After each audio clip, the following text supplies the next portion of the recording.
Bismillahirrahmanirrahim. Assalamualaikum warahmatullahi wabarakatuh.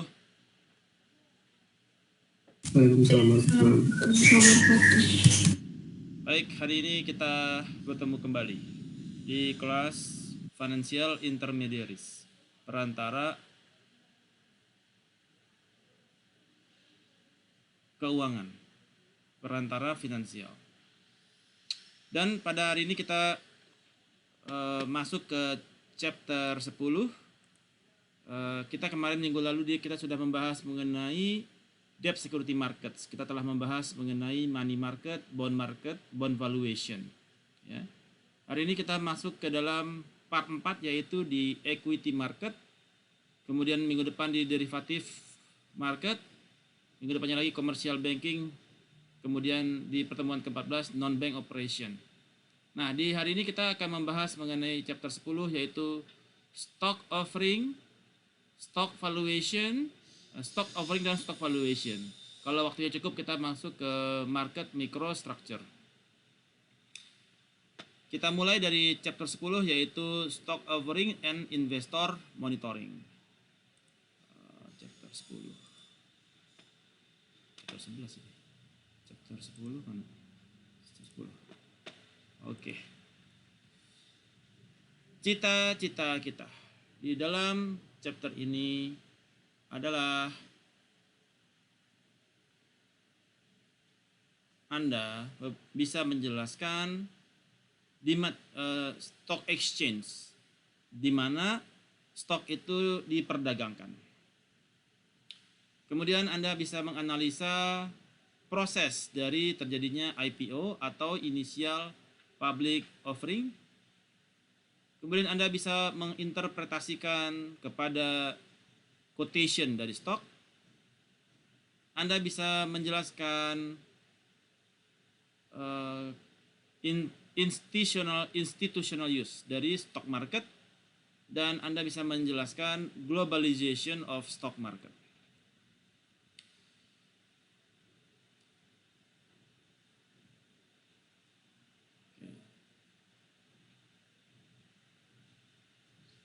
Sebentar. Wait a second, sebentar. Saya kayaknya ada yang saya lupa.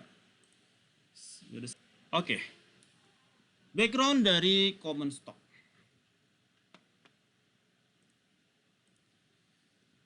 Jadi, apakah yang dimaksud dengan common stock? Common stock adalah sertifikat yang merepresentasikan kepemilikan equity secara full ataupun parsial di dalam sebuah corporation, sebuah perusahaan. Yang mana common stock ini diterbitkan di primary market menggunakan IPO, ya, yang mana perusahaan tersebut membutuhkan long term fund, dana jangka panjang, stocks, ya. Nah, stok ini kemudian diperdagangkan di secondary market, di bursa efek, yang mana itu menciptakan likuiditas kepada para investor dan menjadi company evaluation bagi para manajer. Jadi menjadi evaluasi bagi para manajer, apakah perusahaan ini going well or going to chapter 11 mengalami financial distress, atau mengalami sebaliknya, kemajuan.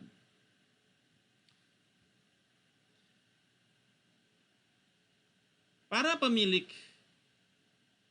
common stock, mereka bisa melakukan voting.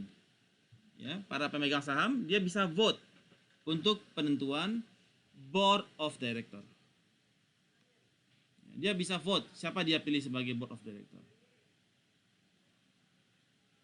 Dan juga mereka bisa memiliki otorisasi untuk issue kepada new shares. Kalau perusahaan itu dia mau split misalkan harga saham 1000, dia mau split jadi ada satu saham, lembar saham 1000 udah kemahalan, dia mau split jadi 2, jadi 500. Itu para pemegang saham juga memiliki otorisasi untuk apakah mereka issues split ini. Ataukah mereka mau terbitkan saham baru, new shares, yang berimplikasi kepada penurunan harga saham saat ini. Ya kan sekarang beredar 10.000 lembar saham. Mereka mau tambahkan 2.000 lembar saham lagi, dia mau IPO lagi 2.000 lembar saham untuk new shares. Yang mana itu berimplikasi kepada penurunan nilai saham. Itu juga memiliki otorisasi di situ.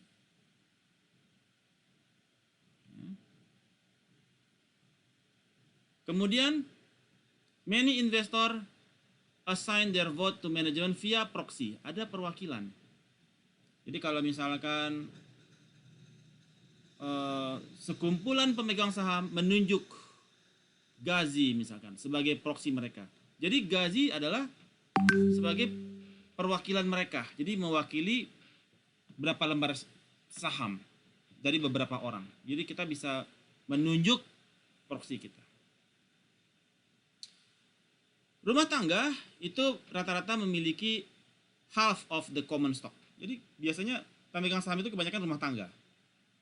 Dan sisanya dikuasai oleh investor institusional perusahaan.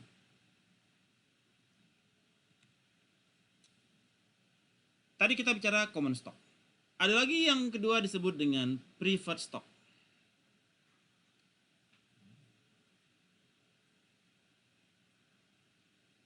Preferred stock itu represent equity atau ownership, tetapi tidak memiliki voting rate, tidak memiliki voting rights, hak memilih. Ya. Dia menukar votingnya dia trade votingnya dia untuk fixed annual dividend. Ya. Fixed annual dividend. Ya.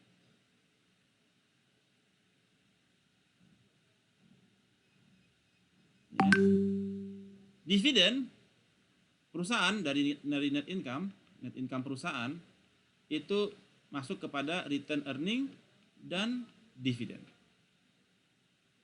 Ya. Jadi dividen dibayarkan itu setelah adanya deklarasi dari board of director.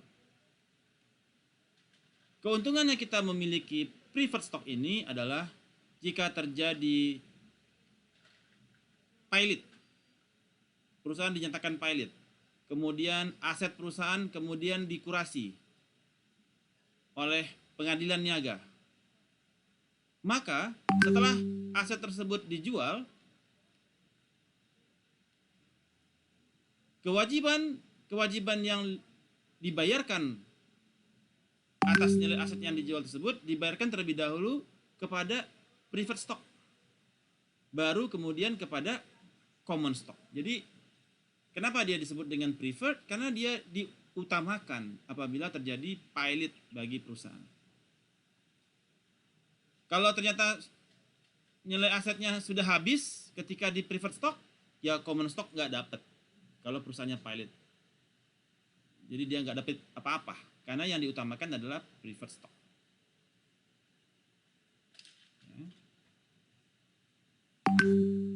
Nah, di dalam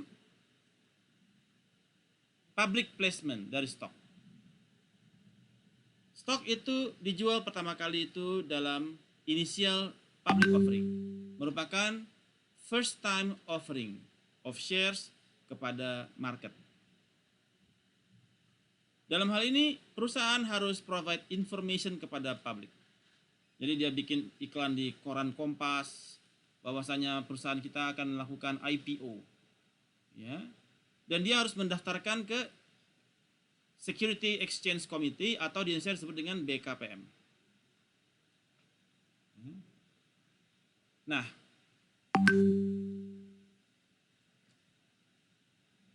biasanya untuk perusahaan go public, dia itu dikawal oleh investment banker. Contohnya investment banker adalah seperti Mandiri Sekuritas. Nah, mereka lah yang melakukan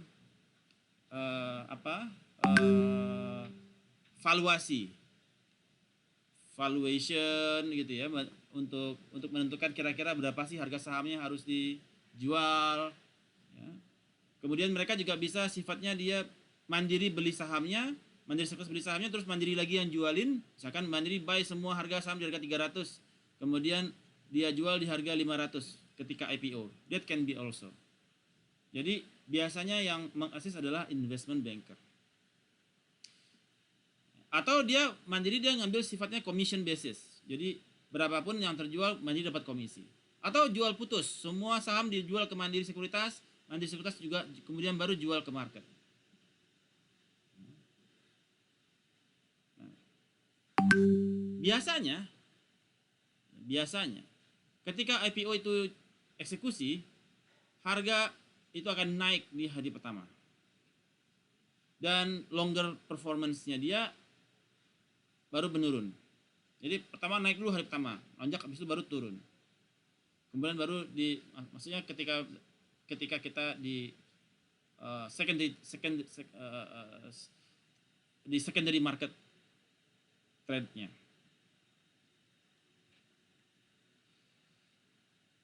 Kemudian placement dari stok yang kedua adalah secondary stock offering,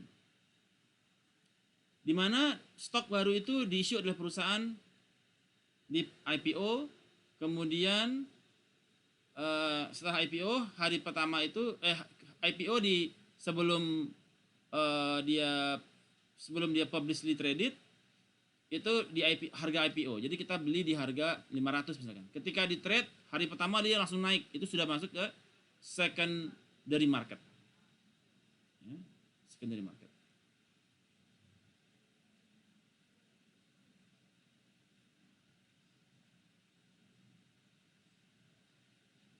Di dalam secondary market ada yang disebut dengan over the counter market.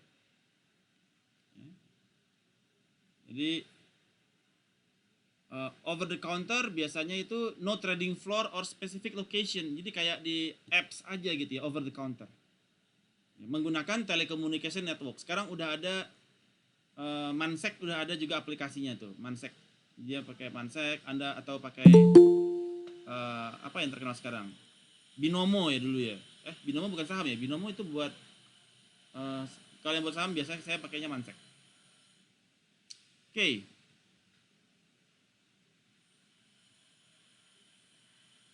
Nah, di dalam secondary market teknologi juga semakin berubah ya.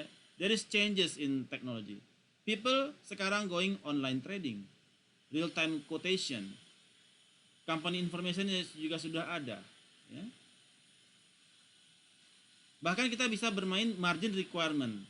Ketika kita dapat margin sekian, kita udah bisa langsung jual otomatis di secondary market. Nah, ada juga yang short sales. Nah, ini yang kemarin kita bahas di Islamic Banking, bahwasanya di short sales ini hukumnya haram. Karena dia jual dulu, setelah jual baru dia beli. Karena tidak bisa kita menjual barang yang belum kita miliki ya. Nah, ini juga ada short sales juga bisa berlaku di secondary market. Jadi hari ini, wah market lagi jelek, kita jual dulu deh. Nanti di akhir hari baru kita beli. Ya, itu juga dimungkinkan di dalam secondary market.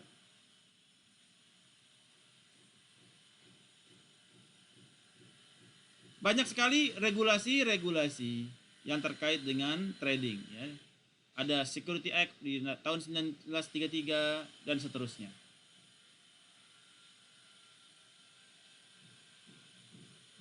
Nah, berikutnya adalah stock quotation. Stock quotation. Ada yang disebut dengan di dalam stock quotation buy and sell. Ya. Buy and sell. High low, ya, high and low. Ya. Kita biasanya beli offering price ya, offering price, offering dan selling price. Jadi offer and selling ya. Jadi kita beli di rate itu kita kalau mau beli di harga yang high, jual di harga yang low. Biasanya kalau di stock symbol tuh ada begini. Nah, misalkan Telkom ada tanda TLKM. Ini adalah stock simbolnya dia. Atau JKSE, Jakarta Stock Exchange. Ini untuk marketnya dia. Kemudian dividen. Berapa dividen dia tahunan? Ini ada terinformasi di dalam kinerja perusahaan. Salah satu yang kita nilai juga price earning ratio. Berapa price earning ratio perusahaan? Semakin kecil price earning ratio, maka semakin bagus perusahaan tersebut. Semakin besar price earning ratio, semakin jelek perusahaan tersebut. Ini juga menjadi salah satu indikator ketika kita membeli saham. Jadi dari PE ratio. Ya. Kemudian volume in round lots. Satu lot itu berapa? Satu lot itu biasanya berapa lembar? Ya. Kemudian di akhir hari ada closing price dan daily change. Oke, sebentar. Ini.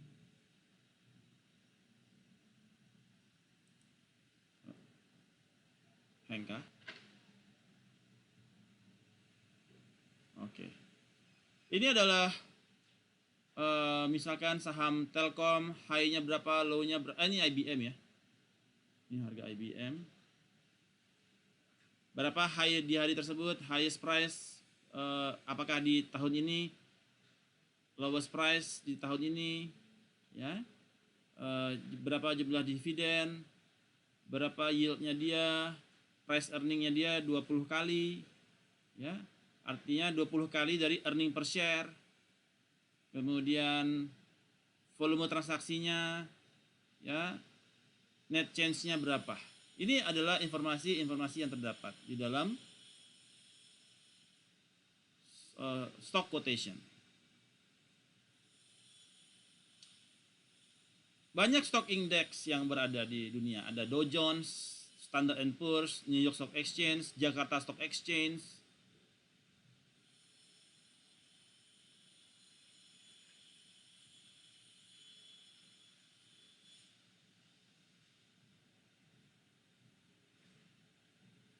Ya, ini lebih kepada apa ya? Perkenalan dulu ya kepada stocks, market ya. Composite monitoring. Ya.